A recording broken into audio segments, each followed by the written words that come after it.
Medyo matagal-tagal din na nagsama kami nitong phone ko. Dahil dito, nakapag-vlog ako ng maayos. Kaya ngayon, nabibenta lang natin siya ngayon.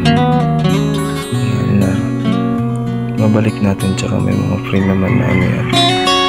Na tatlong case. Ito yung isang case. Tsaka ito yung original case niya. Tsaka ito na rin yung ano niya. Yung resibo. Ito. Para katunayan na mayroon talagang receipt. Yan yan yung price niya. Ito ibibenta natin ito ng lang 1.5. Nakapanglumo man pero sige, no choice ako eh.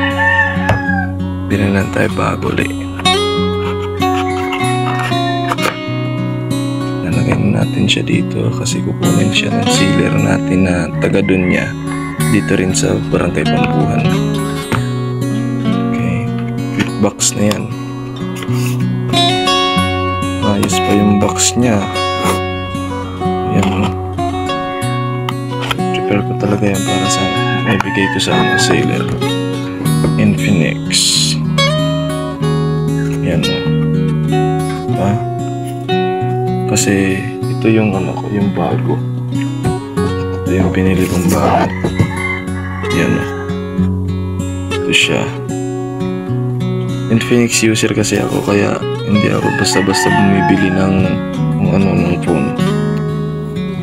Pinakamaganda sa akin Infinix talaga.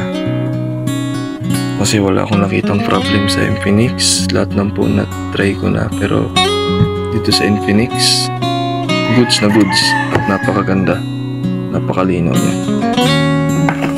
Kaya yun, hintayin na lang natin yung sealer.